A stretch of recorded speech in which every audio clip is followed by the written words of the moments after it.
you were part of the ad hoc committee, and you were talking about the book, All Boys Aren't Blue. Tell me how you got on that committee. I received an email and they asked me if I was interested in being in an ad hoc committee for a book review. And so I said yes. I didn't know what we were reviewing. When you met with the KUSD representative, did they tell you what your role was with the committee? That I would read a book, look at all of the reviews. They have a list with all the reviews.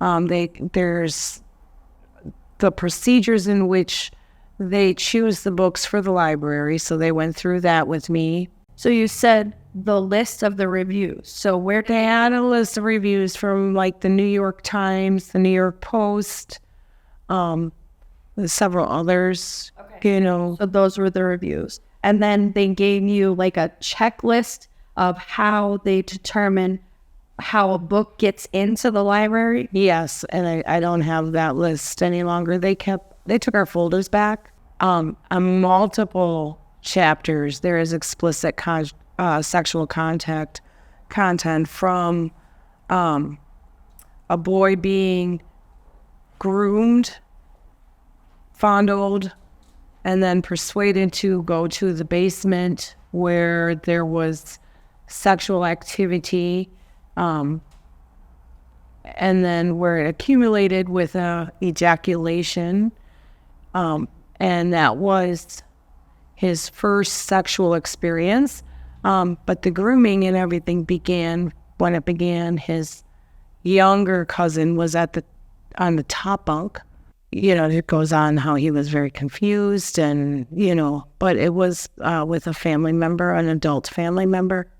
There's another chapter where he's off in college and he has multiple encounters in college, and it goes on to graphically define the process in how he moved inside of somebody, how he made sure to put plenty of lubrication on, how, they went at it for 15 minutes, how he was unable to sit his first time, and that if he just holds on for a little while, the pain gradually goes away. So he took Tylenol for a few days. So would you say that the reviews that you saw in the Post, or that you read from the Washington Post, and those reviews of the book were similar to what you experienced in the book? So the reviews the reviews for the book were on the writing style. The author did state that it was geared towards young adults. The actual book ratings for young adults would be 18 to 24. As far as the content, the complaint itself was explicit sexual content, which this book has explicit sexual content. So subsequently, when you met on the second time, that book was deemed fit for high school students? Yes, 14 to 18. They were focusing on the reading of this, the writing style of this author and what he had gone through in his life. It wasn't about the complaint at hand. The complaint was the explicit sexual content. They didn't focus on that. And, I had just had everybody tell me that this was a wonderful author, what a great story he has. His story needs to be told, needs to be out there, but it doesn't need to be out there for a 14-year-old kid. It doesn't. It doesn't need to be out there for my 14-year-old child. If this book was read to my child from my neighbor would go to jail for passing pornography to my child. So, and it's that simple. That is the facts. Nothing happened at that meeting other than the fact that what happened was the other parent in the room put his hand on his phone and said, I embark on my child's phone to stop stuff like this from going into their phone.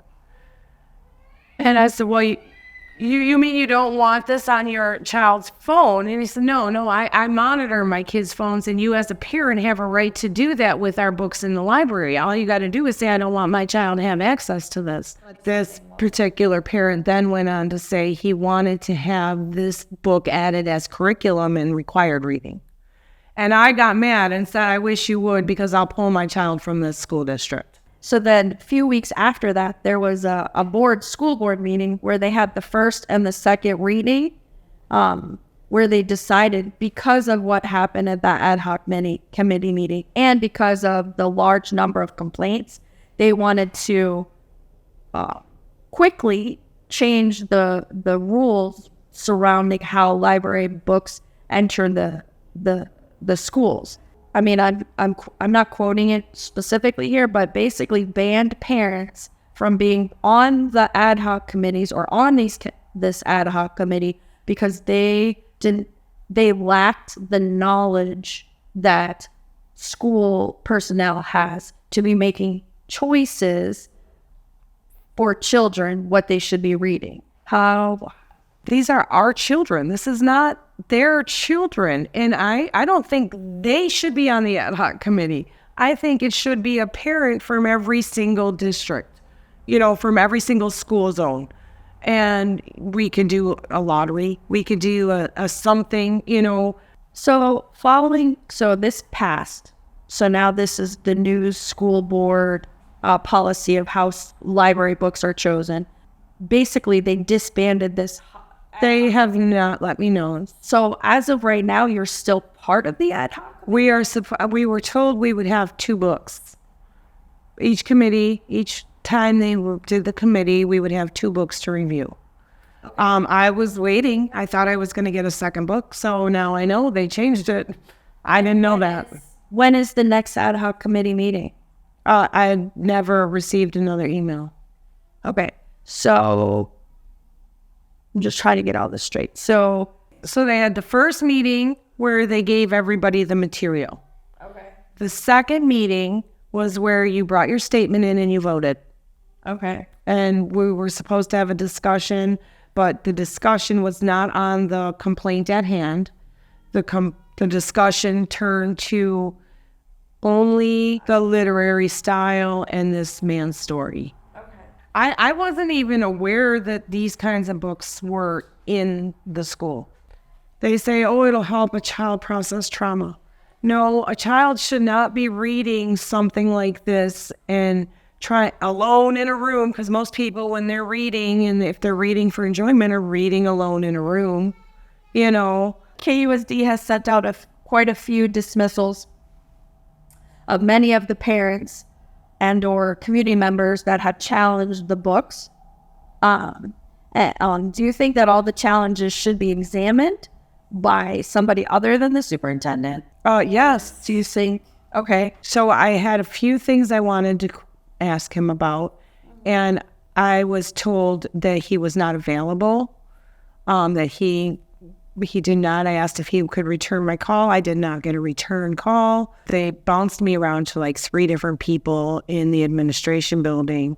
And then finally I got to the one that handles the videotaping and that sort of stuff. And then that's when I was told there was no video.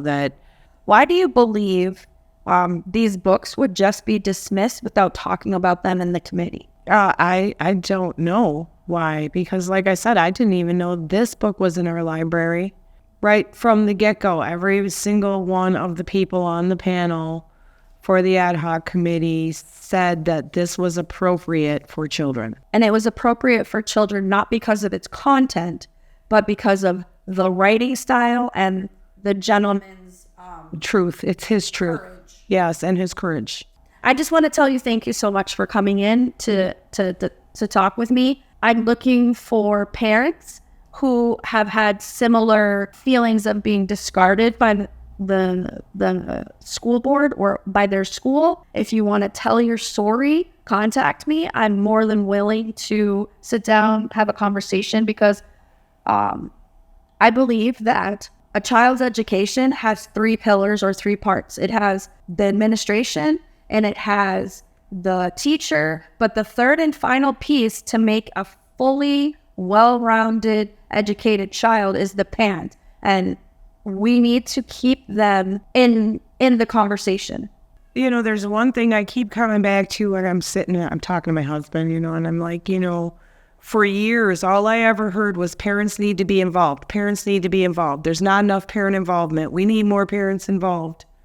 And now when parents are involved and they're like, hey, wait, I have a question. Why is something this way? Then we're getting pushback or getting dismissed, and we're made out to be the bad people because we care about what our kids are doing. I mean, we had to put up a pop-up mental health clinic. We have a problem with mental health in our community.